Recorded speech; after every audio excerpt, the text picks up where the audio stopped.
Hey guys, you're watching Boondocking with Dennis. Rockport, Texas. Just going by the HEB. How much is gas at the HEB? $2.91 a gallon. I believe it's $2.88 back at the Walmart, at the Murphy gas station in front of the Walmart. And that's been pretty steady the last few weeks. I think it came down a few pennies. We'll take it.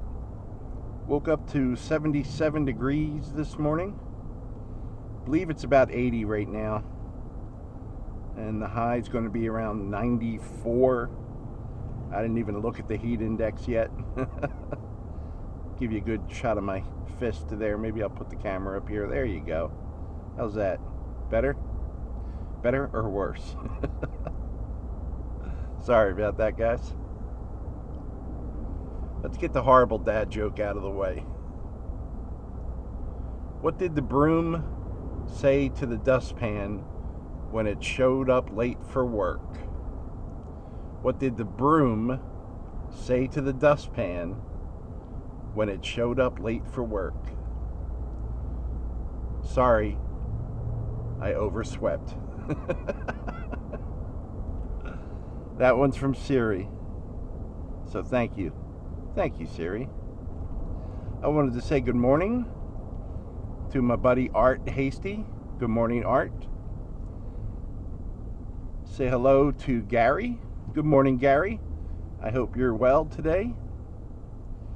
And I also wanted to say hello to a couple I met, it had to be like a month ago. Bobby and Ginny.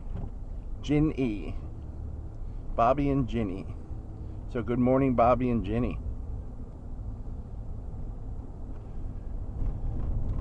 Watching some news clips this morning.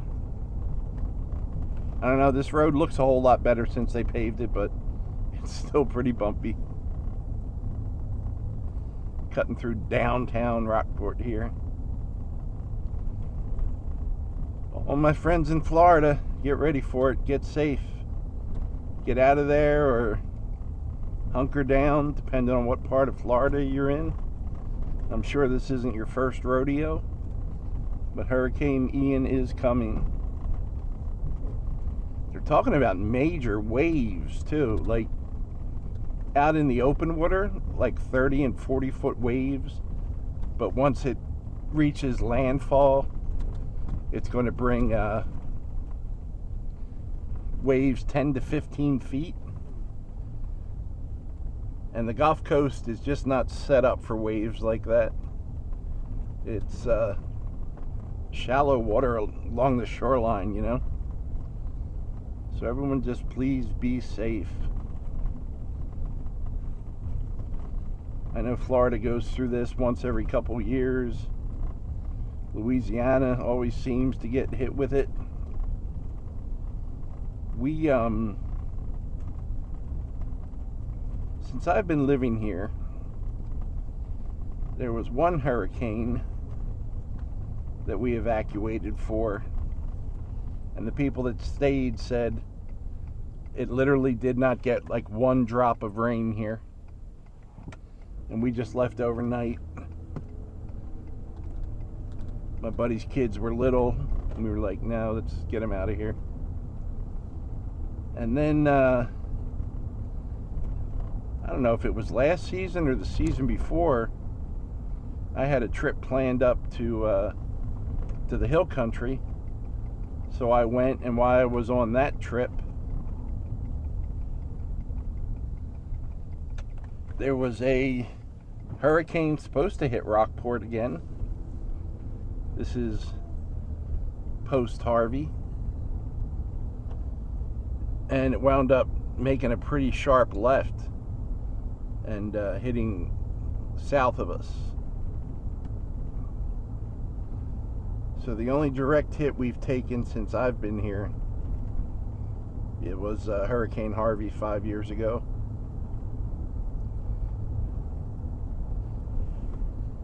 And when Hurricane Harvey, I mean, of course, you know, we were following the news. Hadn't heard anything, at least I hadn't. I got up for work that morning, got dressed, drove. I was living in Portland at the time, 25 miles to Rockport. And when I got here, my boss said we were evacuating. So I took about 20 minutes and grabbed the computer and the monitors and checkbooks and grabbed 2 empty file boxes and threw our most important papers in it and taped them shut and put everything in the back seat of my truck, and we went to the JW Marriott north of San Antonio, which is probably about 180 miles away.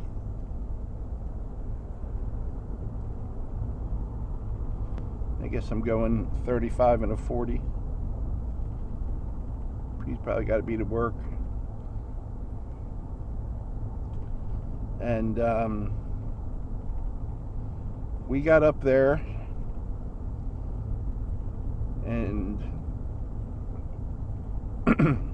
used the pool, the hot tubs, all that. They have a really nice outdoor area up there. They have their own golf course there. They have their own like water park there in the huge lobby area. They have 3 restaurants, I think, there. They have at least 2. They have like a huge sports bar that serves food and has huge TVs on the wall. And they have a really nice fancy restaurant. I think it's golf related, whatever. It's like par 9 or hole 9 or something like that. But they have really good food there. That's the kind of restaurant. I had never seen this before. I don't get to go to fancy restaurants often. They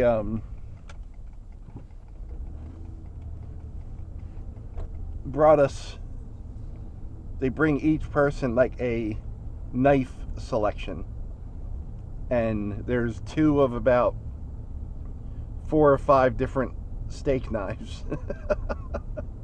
And they're real fancy, and they're like, oh, they're holding the tray in front of me and no one told me anything. I'm like, I don't know what to do with this crap. But I think I know I had some Brussels sprouts cooked in duck fat and some type of steak, and everything was really good. Had my own hotel room. I was the first one up there, and they were ready to check me in. Butterflies. Butterflies and black-eyed Susans. So it's September, and we still have black-eyed Susans.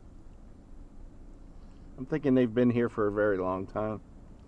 I know when I asked that question, a lot of people went on the internet and gave different answers. It just seems like they're almost year-round here. So I'm going to really pay attention when they bloom next year. There's some water on the road up here, so I wonder if that's still from yesterday morning's rainstorm or if they got more overnight. Because it's not uncommon, especially with the scattered clouds, to get rain down one end of town and not at the other. One end of town will lose power, one won't. But we stayed up in San Antonio that one night and had a really good time. And then, of course, the storm hit late. And my buddy Mark, by the way, Mark's birthday was yesterday. Happy birthday, Mark. Stayed here because Mark works in communications. So he stayed in the police station. There goes a blue heron. He's flying the other way. He just took off. We frightened him away.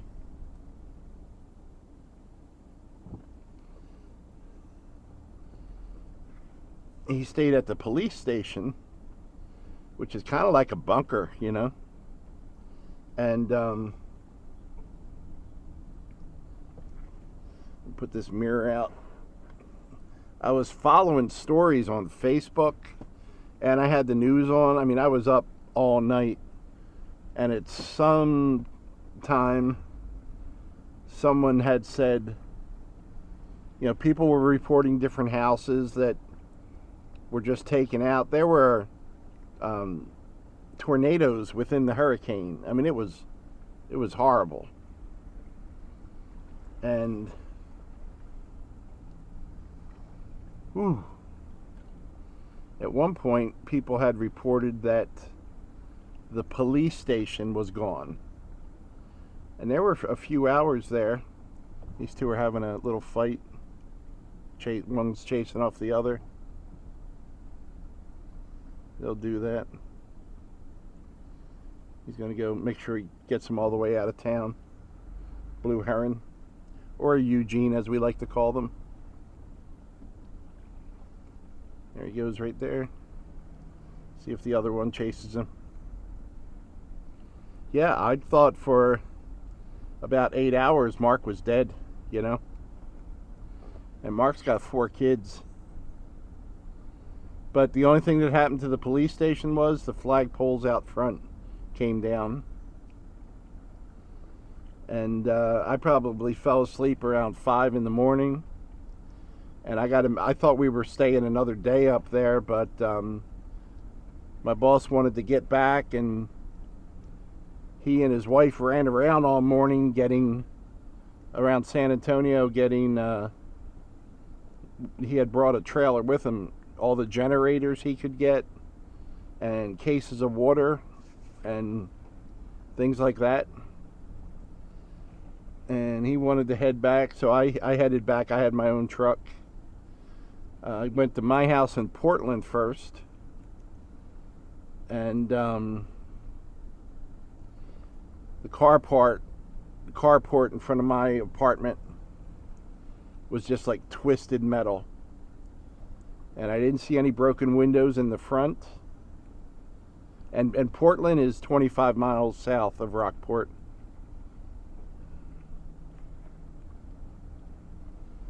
And I went inside, and there was no damage. It was weird. Every windowsill was covered in like sand and dirt on the inside. That's how strong the winds were. It blew through the cracks, like forced the air in. So we didn't have electricity. We didn't have water. I checked everything there real quick. And then I headed to the office in Rockport. And once coming back from San Antonio, I stayed on the highway. I knew to stay on the highway because from North Beach through Portland all the way to Rockport, literally every single telephone pole was down. That's how bad the winds were. Even as we drive around now, you'll see there are no old telephone poles. They're all replaced 5 years ago.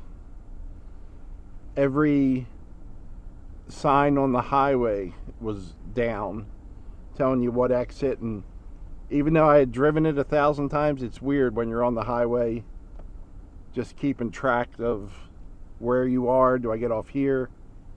I had to get off the highway because it was closed.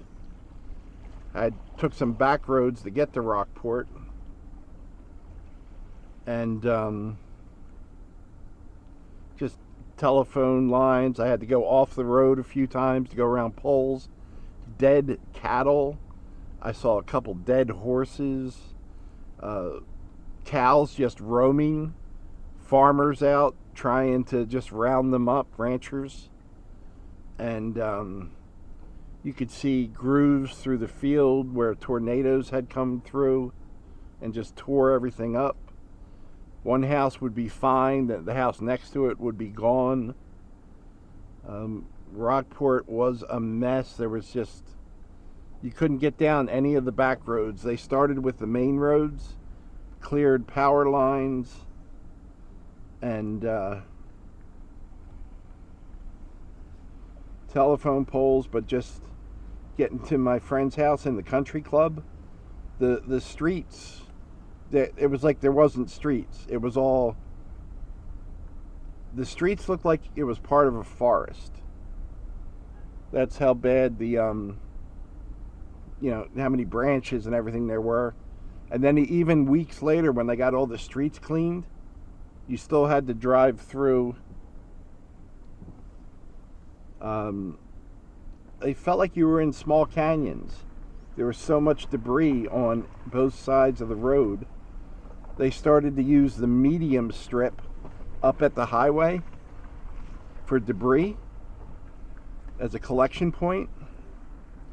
And I want to say it was 30 feet high and 2 miles long.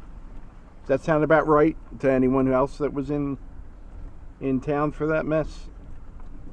And that was for how long, guys? 6 months, 8 months. They would be hauling it out and hauling new debris in. And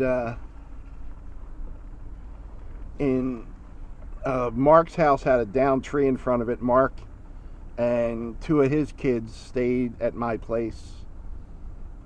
It was just Mark, and then once we got, like after 3 or 4 days, we got water, and then the next day we got electric, and almost as soon as we got electric, we got cable and Wi-Fi back. And I had a lot of people staying at my place. I had a lot of people staying at my place. And a lot of people were coming from Rockport, because Rockport, I mean, like I want to say Rockport took a week to 10 days to get their power back. And some people took a month or longer to get their power back. So people were coming, and this was in August.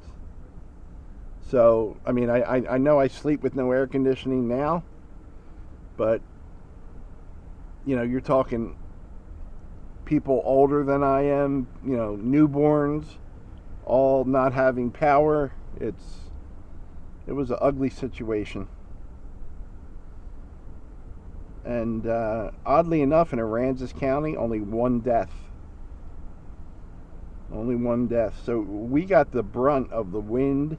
They say Rockport was ground zero, but Port Aransas got hit really hard.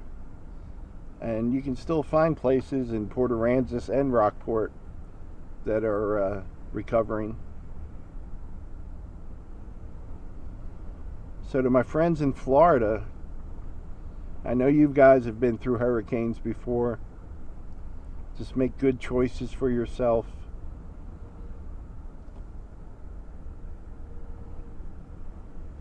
Fill anything you can up with water. Make sure you have drinking water, but water just to wash with, water to flush the toilet.